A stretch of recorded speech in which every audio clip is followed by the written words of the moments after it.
love the barking. Today we're gathered to celebrate the publication of Nancy Ricketts' first memoir. I'm sure there will be more. Nancy is one of the first citizens of both Monterey, California, and Sitka, Alaska. She is, the Japanese call such esteemed people cultural treasures, and certainly Nancy Ricketts is one of our treasures. Yes.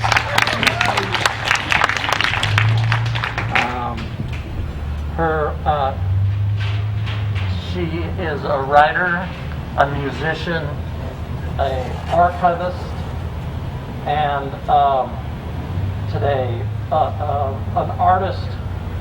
And she has devoted many last projects, she calls them, to artwork and stitchery. But today we're celebrating her writing and her oral history. I'm going to ask her a few questions.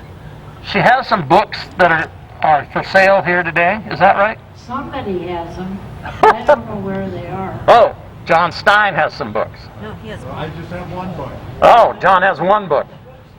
So those are for sale at Old Harbor Books. I didn't know and she has signed them already, so they have her name written in them. The rules of life in the Pioneer Home are such that we can't just charge the stage and ask Nancy for epigraphs, or however you say,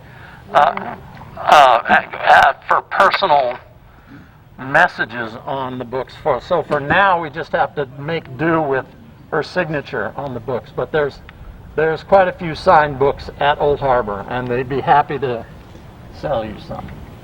But I'm going to ask Nancy now about how she became a published author. Yeah.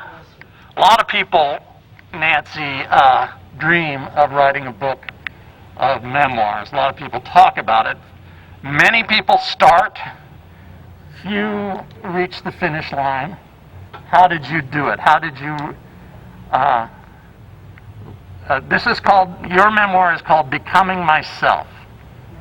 Right? That's your title. Well, you didn't have to tell them that. For suggestions. Okay, it was a suggestion. You were very persnickety about your titles because you kept going back and forth. But how did you, when did you first start writing these words down, and how did you do it? I can't remember when I started. I've been writing all my life, and if I hadn't been, I wouldn't have the facts. And the facts are really important to me. I know that about you. How old are you now, Nancy? 95, you know that. Not that much of an accomplishment. All you did was not die. But you are very dedicated to accuracy, isn't that true? To what? Accuracy. Oh, very. I spent many, many years tolerating stuff that was written about my father that was off the mark. But it was written by a fiction, a novelist, and that's probably why. And your father was Edward F. Ricketts, and he was written about by John Steinbeck, and in his novels, Cannery Row and Sweet Thursday. And your father became famous through the eyes of Steinbeck. That's correct. And that sort of bothered you, didn't it? It did. Nobody listened to any members of Dad's family. In fact, they didn't know he had a family. No, there was very little mention of him being a father, or being a good father, for that matter, being really talented at raising his family. And he was a good father. I'm going to have to speak up again. But how'd that make you feel growing up? Like a nobody. Like which you was felt like what I a- was. So that part of that inspired you to tell your own story and accurately. Yes, it was really important. And I took notes for many years and still take notes. And this book, this memoir, From Becoming Myself, is it journal entries and letters that you wrote? Part of it is from letters that were written to me. Part of it was a copy of one, there's one place where there's a copy of a letter that I wrote to my aunt. And I put the whole thing in there because that sure helped me explain what the scoop was. So I put that in at the end of the book. And your aunt was your father's sister? You're right. Okay. Yes. And when did you write that letter? About? Probably just before I moved up here. I was 50 years, I was going on 50. Okay. And do you remember about when it was you moved up here? 74, Okay. for sure. Well, okay. And your father had come in a boat with Jack Calvin in what, 1932, That's correct. with Joseph Campbell Yes. and Jack Calvin and his wife Sasha. Correct. Right. You had never been to Sitka in the 30s, had you? I was here in 1940 for the first time. And how did you come to Sitka in 1940? Well, let's see. I was living in Bremerton, Washington with my mother and my sister. And Mother decided she was going to come to Sitka, Alaska, because that's where a boyfriend was, was not stationed. He was not in the service, but he was working on the island over there getting ready for World War II. So your mother had a connection to Sitka and your father had a connection to Sitka, but Yes. independently. Yes. And they had split up by that time, by Oh, a 1940. long time ago. Yeah. But in your memoir, in this book, there's not really all that much about your father. I mean, it's not really the story of Nancy Ricketts, daughter of the famous Ed Ricketts. Well, that's not the way I ever felt. Right. Yeah. It's really, what period of your life does this memoir cover? The first 50 years. Okay. I had my 50th birthday up here. And you raised here in Sitka 8 children, is that correct? Down in California, 8 children. Oh, okay. Some of them came up here after their dad was up here and I was up here. But they never, well, Wally lived here for a little while. All the rest were just kind of visiting. Right. And how many children of your own did you have? 2. 2. Okay. Chris is your surviving daughter, That's correct. and Chris comes to visit you here. She would Quite a- love to be here today, but she can't come because they won't let her in. Okay. Nobody goes in or out right now. So we have to advertise your book. So if somebody told me that when we do these kind of interviews, we just keep saying the title over and over. So what's the title of your book again? Oh, gee. Becoming myself. Becoming. I'm having memory problems. No. Part of it is a gathering. Yeah. You're doing great. You can. Oh, I don't know. You are. You have always have a good fashion sense too. You dress well. Oh, thank you. I pride myself on loving colors that go together. Yeah. And you always have. You made clothes as Yes. a young woman, and I made all my clothes for a while. yeah. And your mother was a seamstress, wasn't she? Yes, she was. But you and your mom didn't get along all that well. No, And why was that, you think? that was because I reminded her too much of my father. Ah, Everything I said and everything I did, and I couldn't talk about him at all. I couldn't say Dad. I had to be very careful how I was talking. Because I didn't want to make her unhappy. I didn't want to make her mad either, but I didn't want to make her unhappy.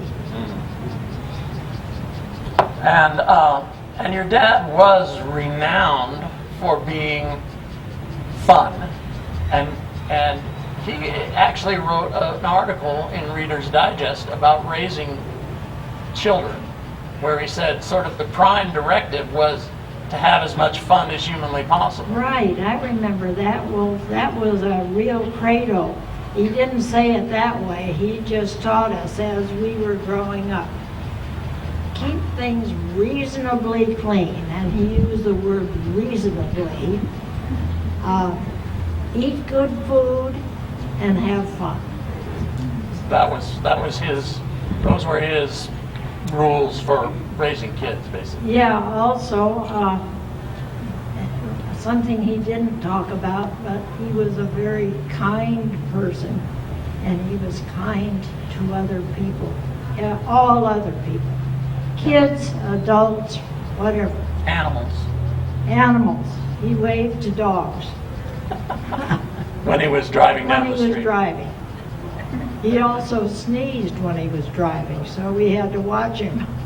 He sneezed? Be sure he pulled over before the explosion came, Oh. especially going over the mountains from California into Oregon. Siskiyous? The Siskiyous? Yeah. Lots of curves, mountain curves, and if Dad was about to sneeze, we very much encouraged him to move to the side of the road. Because he was an explosive sneezer. Yes, we could have gone right over a cliff, really easy. Okay. Yeah. How are you doing? How's your, feeling hot? Tired? Oh, sure. I'm feeling hot. Okay. Does anybody else have questions for Nancy? I do. Yeah. Robin does up here. Oh, sorry. How did you two get acquainted? Robin asked, how did Nancy and I become acquainted? Jan, Mostly through Jan. I met you years and years ago when you played for the Recorder Society. oh, you did? Okay, I didn't realize that. And my friend Jim Greeno was in the Recorder Society. Yes, I remember Jim Greeno. But Jan got to know you better from, you helped her find research material. Apparently I did. I was working in the archives of Stratton Library, which is part of Sheldon Jackson College, which was part of Sheldon Right. Jackson College. And then Jan got to And know she you. did a lot of research there. And I really treasured people who did research and checked on the things they said to be sure they were accurate. And you and Jan share an interest in science and biology and accuracy. Jan's Accuracy. just a, I'm not a scientist, and Jan is. So we have to kind of skirt around that a little bit. but sticklers for accuracy. Jan Yes, is. absolutely. I don't really care that much for accuracy. Really, I just make it up. no fair. Anybody else have questions for Nancy? You can just stand up and yell it out. I have another one. Uh-oh, Robin has another one. I sat at the same table with Robin for 2 years. We never got into anything like this. Speak into your microphone there. Sorry there. That's all right. How did, Nancy, how did you get to know Norm and Toby? How did Nancy get to know Norm and Toby? No, Toby, Norm. I don't remember. It was a long time A ago. long time ago.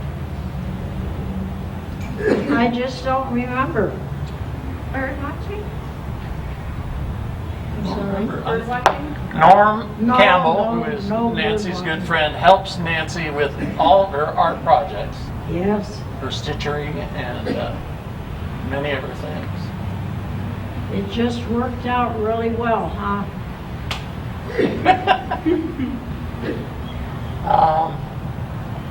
Any other questions for Nancy? I'm here. Sorry. Go. I know that Nancy, you went into the Baranoff School and were like, with kids or listening to them. I know it was in Maryland Pool School. Do you remember how many years you did that? 23. Well, But Marilyn Gould retired after 12 years with her. And I still have very, very fond memories of her and all the kids that were there in the classes. They were just wonderful. And they were so smart. And I was able to work with them kind of as a tutor instead of a teacher. I followed what the teacher was doing, but in the time I had with them, I could branch out. And when they learned how to read pretty well, then I'd check their spelling, and we went into a little bit of that. And then atlases, they learned how to use those, dictionaries, and finally they wrote an essay.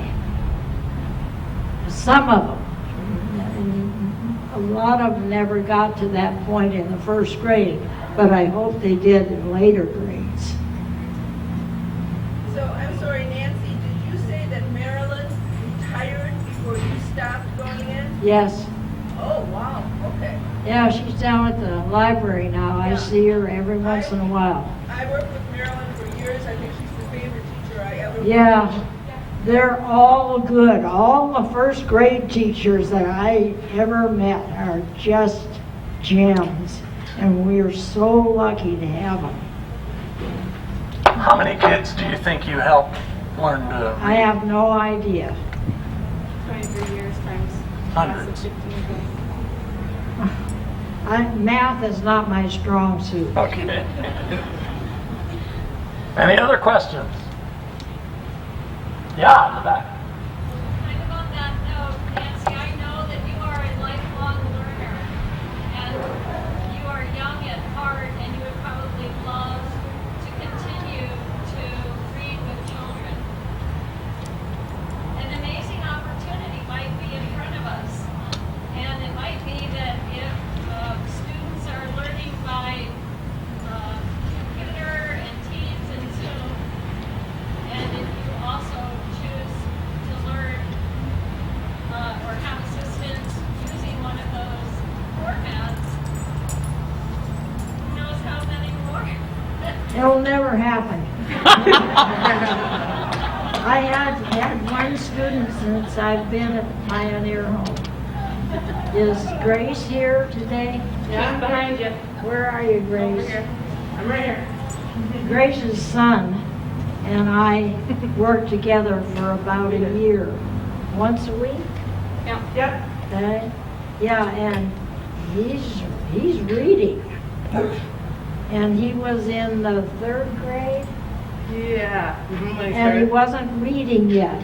And the longer a person doesn't read, the harder it is to learn to read. And he stepped up to the plate. He answered all the challenges. He learned pretty good spelling. Yeah, quite a guy. Yeah. Well, anybody else? Yes.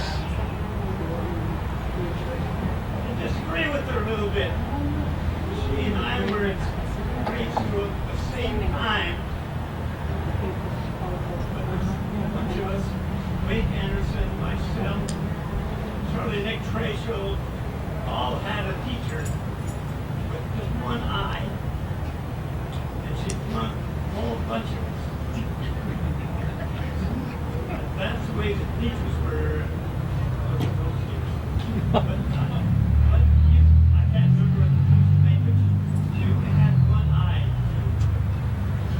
So Larry, you were in grade school with Nancy Yes, here in Sitka? yes. I got here in October of 1961. Well, 1941. 41. maybe so. I didn't know it at the time, and I'm just finding it out now. Why didn't you ever speak up? So Nancy, do you remember the teacher with one eye? I don't. I remember a typing teacher. I learned to type up here. And I remember somebody whose name was Micah, M-Y-K-U-T. But I don't know where I ever learned that name. So Larry says that there was a one-eyed teacher that flunked a bunch of them. Maybe that's why I never met him. Oh! Huh. Charlie next weekend. Again, still alive. Some of the people trying to carry on. Yes, she was a teacher and one full side of the class. She couldn't hear yet. Second grade.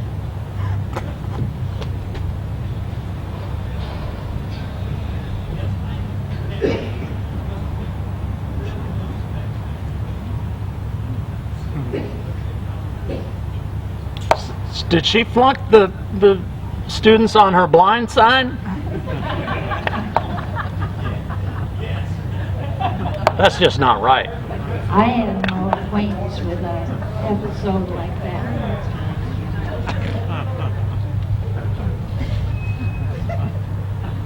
Wow. Those were the days. 1941. Anybody else? Well,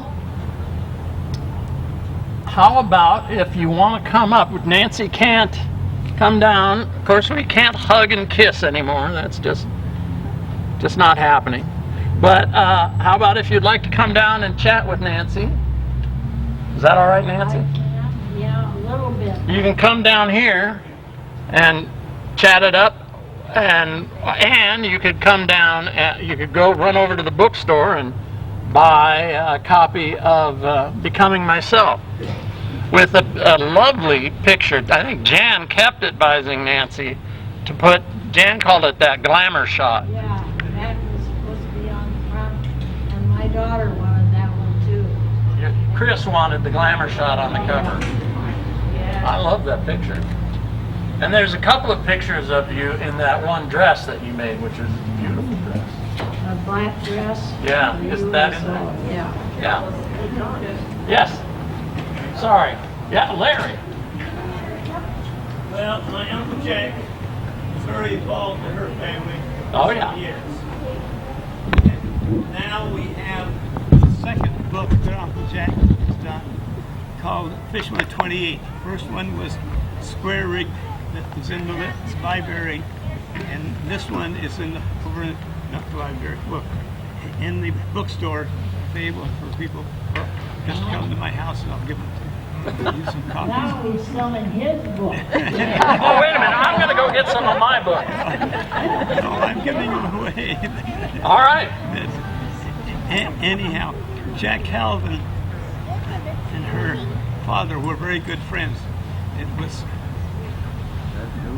That's my right. reading. It was Uncle Jack and her father, the two of them that wrote Between Pacific Tides. That's right. Nobody else was directly involved with the two of them. So That's right. Between Pacific Tides is, if you're not familiar with it, it's some of the people writing stories just wrote one that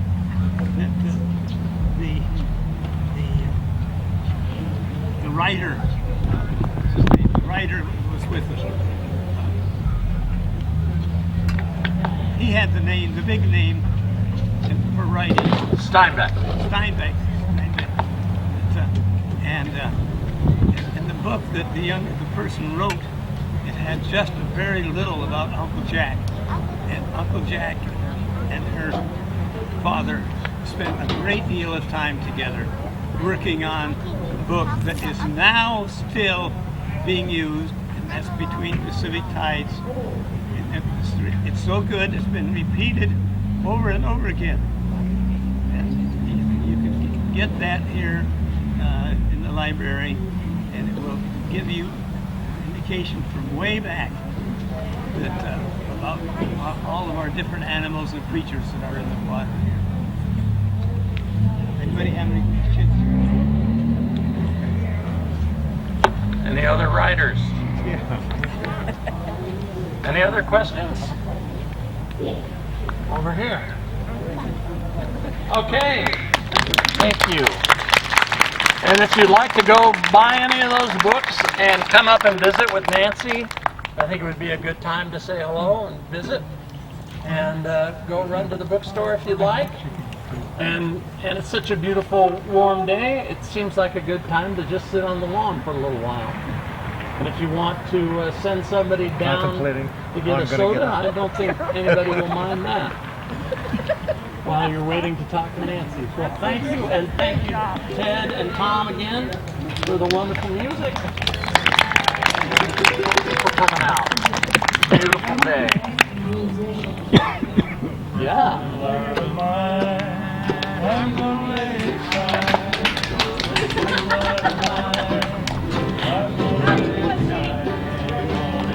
I had to see you. That's the only time I get to see you. Is that the score? Is that what the whole time? Well, Nance, I think people are going to come down.